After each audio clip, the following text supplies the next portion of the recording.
Que as palavras do Santo Evangelho perdoem os nossos pecados e nos conduz à vida eterna. Bem, meus queridos irmãos, hoje nós estamos celebrando o terceiro domingo do Advento, não é? E o tempo está passando e nós já estamos próximos dessa data tão importante, na qual nós celebramos o nascimento do nosso Senhor Jesus Cristo, não é? Natal não é somente uma comemoração onde nós nos reunimos enquanto família para comer e beber.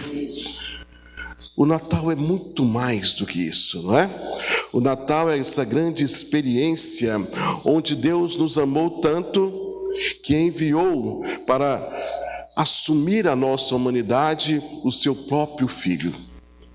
Deus se encarna, Deus quer ser um de nós, Deus quer experimentar as nossas limitações. Deus se fez presente na humanidade de uma maneira que nenhum outro fez e nem vai fazer, não é? Então Ele nos conhece de todas as formas, Ele que nos criou também nos redimiu, Ele que nos criou experimentou das nossas fraquezas para nos mostrar um caminho que nos leva a Ele mesmo, não é? Muito bem. Sabendo dessa experiência, hoje nós celebramos o chamado Domingo da Alegria, né? O Domingo Gaudete. É interessante e bonito o trabalho e a pedagogia da liturgia, que quer sempre nos ensinar e nos enriquecer ao momento que nos passa uma mensagem de Deus, mas também quer nos inserir nesse grande mistério da igreja e dos seus ensinamentos, não é? Veja que como também no quarto domingo da quaresma, há também um domingo parecido com esse, chamado também de Domingo da Alegria, não é? E veja que essas celebrações são como um vislumbre de algo maior que está para acontecer, não é? Nós estamos na caminhada, ainda caminhando, mas é como se a gente já pudesse ver lá na frente esse algo maravilhoso que nós vamos viver, não é? É como se nós tirássemos uma férias e fosse visitar ou conhecer uma cidade que a gente tinha muita vontade, não é? De ir, e de repente nós, ainda no caminho, de repente a gente já vislumbra as luzes, não é? O clarão da cidade onde nós queremos chegar. O sentido é esse, não é? Nós ainda estamos a caminho, ainda falta um domingo e só depois vem o Natal. Mas nós já vislumbramos, porque nós já o sabemos, não é? Nós já vislumbramos tudo que nós vamos celebrar. A ação, a graça, o momento já está próximo, mas ainda não chegou, não é? Então é todo um caminho de preparação que nos faz ter essa experiência. O Natal está ali, ainda não chegou, mas nós sabemos da mística, da santidade, desse grande momento celebrativo. E para isso nós nos preparamos, não é? Olha, a liturgia de hoje é muito bonita e fala dessa alegria, não é? A alegria de uma vida em Deus, a alegria de um Deus que se faz presente. A primeira leitura de hoje, tirada desse pequeno livro do profeta Sofonias, vai nos trazer essa realidade. O livro é pequenininho, 3 capítulos, não é? E que se vocês pegarem para ler esse livro, vocês vão ver o seguinte: Sofonias, que exerceu seu ministério na época do rei Josias, um grande rei, que fez uma grande reforma, né, em Judá, para que o povo voltasse a ter verdadeiramente uma religiosidade que proclamasse um único Deus verdadeiro. Mas os reis anteriores foram promíscuos, né? Fizeram alianças com outros povos e acabaram contaminando o povo com falsos ídolos, não é? Então havia um culto oficial e por vários lugares cultos a outros deuses, altares levantados para outros deuses. E olha, então Sofonias escreve os primeiros 2 capítulos, praticamente, sempre falando um oráculo forte contra esse povo que se desviou, contra a infidelidade do povo, contra os regentes que já não pensavam no povo, contra aqueles que não serviam, faziam culto verdadeiro a Deus. E ao 3º capítulo, que é o último, ele já faz, vamos dizer assim, ele dá pistas, não é? Ou ele admoesta a conversão. E dentro desta conversão, aí vem o texto que nós lemos hoje, não é? Onde ele diz, é como se ele dissesse, olha, se vocês se converterem, voltarem para Deus, aí sim, vocês poderão alegrar-se no Senhor. Sião, alegra-te, Jerusalém, alegra-te, canta hino de glórias, porque a sentença que levava vocês à morte foi retirada. Agora é vida nova, porque Deus se faz presente no meio de ti. Sempre a presença de Deus, não é? Que nos traz verdadeira alegria.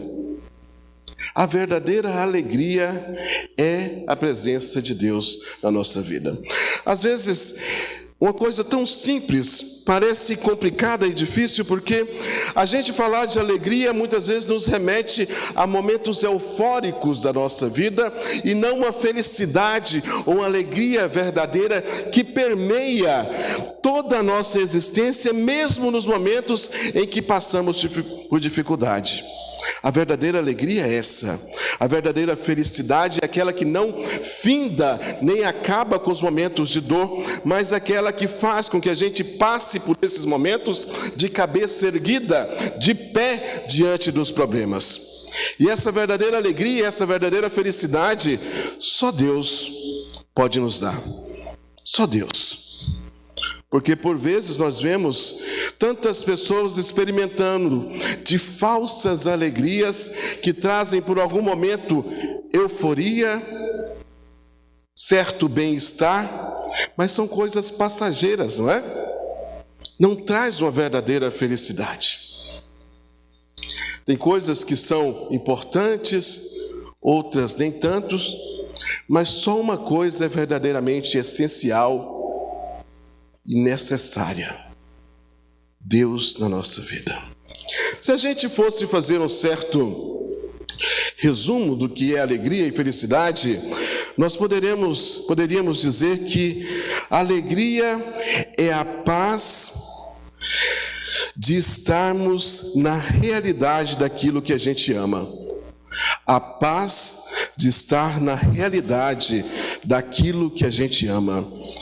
Porque a alegria verdadeira está relacionada com aquilo que a gente gosta, não é? Com aquilo que a gente ama.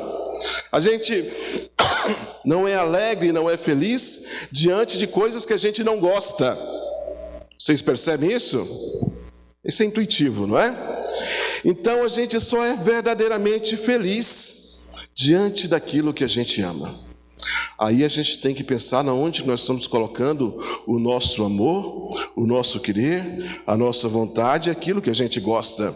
Em algo que verdadeiramente vai engrandecer ou desenvolver a nossa vida, a nossa espiritualidade, ou em coisas vazias, que como um sopro passa.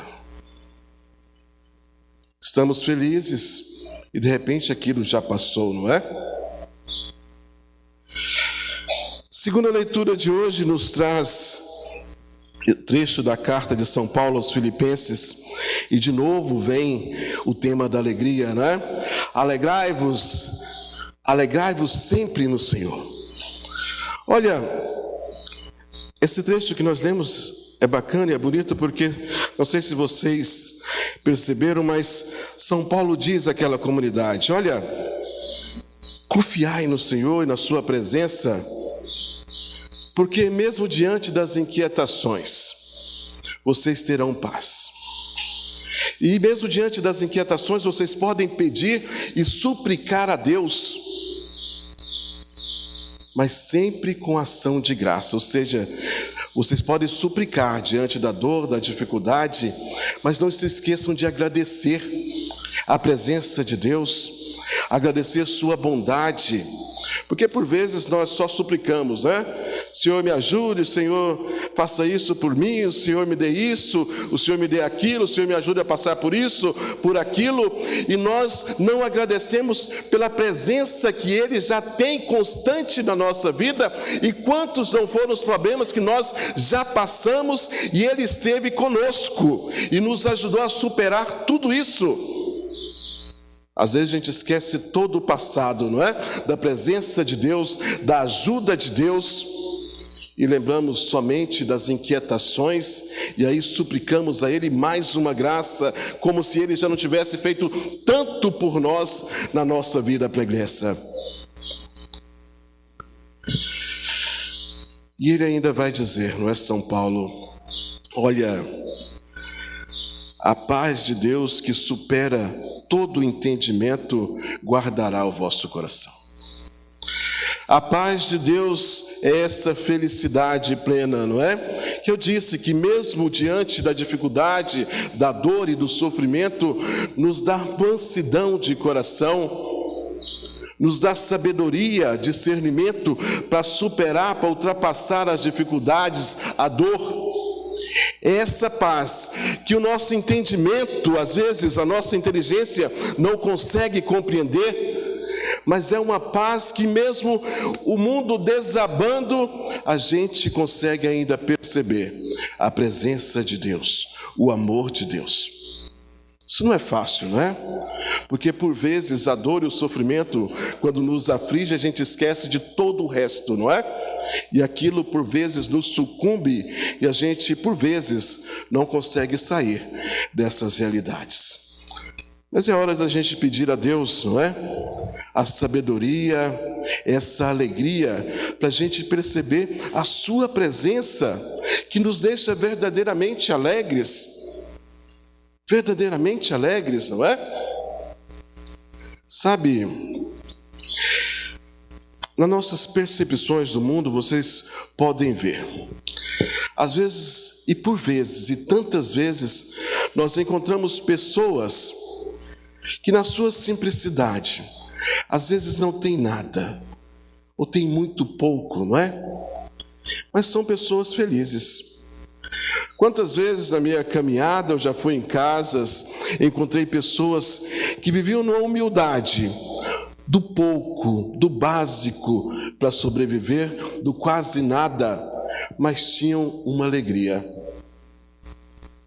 verdadeira, que até surpreendia e contagiava os outros. E vocês, certamente eu sei que já encontraram pessoas assim, não é? Que na humildade das suas pequenas casas, dos seus lares humildes, no pouco que têm, emanam uma alegria, uma satisfação. Estão satisfeitas com a sua vida, estão felizes pelo pouco que têm. Mas também, quantas vezes nós vemos pessoas que têm tudo de material, não é? Dinheiro, fama, glória, e são pobres, lhes faltam Deus.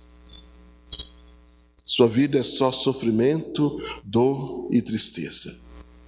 Quantas vezes a gente ouve, né, comentários desse jeito, mas por que fulano de tal está passando por isso? Tem tudo. Por que está triste? Tem tudo. Porque a verdadeira felicidade e alegria não depende das coisas materiais, não é? Às vezes a gente busca muito isso, preciso conquistar isso e aquilo, e ter mais dinheiro, e ter mais coisas, e mais isso, para me fazer isso e fazer aquilo, viajar, aí eu vou ser feliz. Tantas vezes as pessoas que conseguem tudo isso, e não é feliz, porque lhes faltam Deus, a verdadeira alegria, não é? Só uma palavrinha sobre o evangelho de hoje, que é muito bacana, não é? Hoje a figura central do evangelho é João Batista. E João Batista tem vamos dizer assim,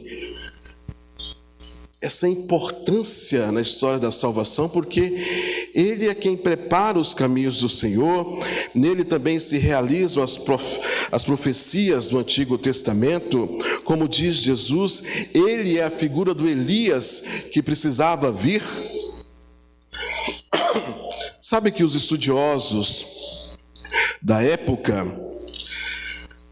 os estudiosos também de hoje, muitos acreditam que Elias conseguia arrecadar uma multidão para ouvi-lo, até muitas vezes maior que as multidões que iam para ouvir Jesus. Para vocês verem que a figura de João Batista não era uma figura qualquer, não é?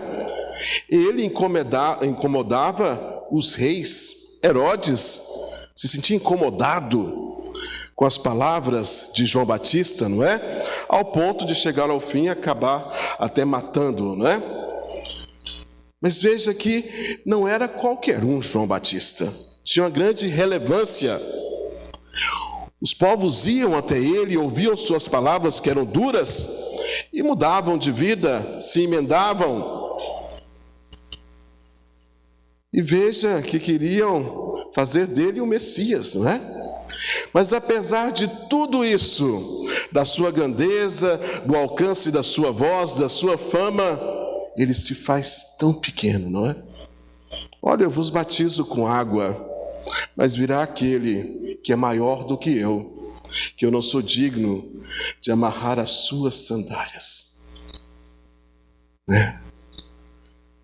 Veja, o primeiro ensinamento que nós podemos tirar disso hoje é a humildade, não é?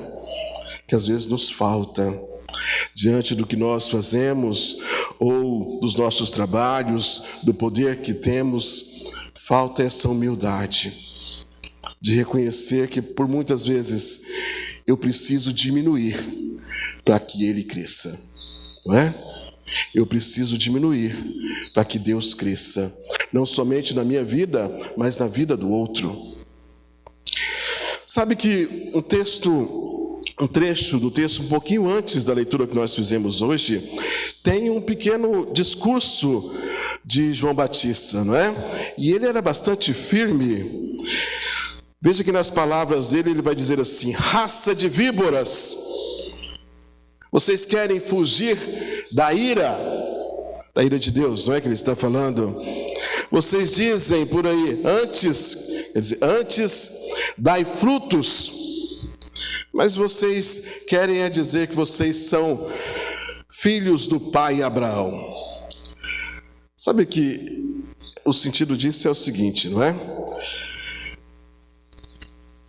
Com esse discurso das pessoas falarem que eram filhos do pai Abraão, quer dizer que eles participavam de uma religião que era maior do que tudo, e se eles seguissem as leis certinhas por eles mesmos, eles seriam salvos, não é? Teriam comunhão com Deus. Trazendo para os nossos dias de hoje, é como se em vez da pessoa buscasse dar frutos, se converterem, elas dissessem: olha, o nosso Deus é um Deus de amor, é um Deus que ama, é misericórdia. Não preciso mudar, não preciso dar frutos, não é? Então não há conversão. Percebem isso? Não há conversão. Hoje nós vivemos muito isso porque a falta de conversão, às vezes nós falamos em conversão, mas nós não queremos conversão. Talvez seja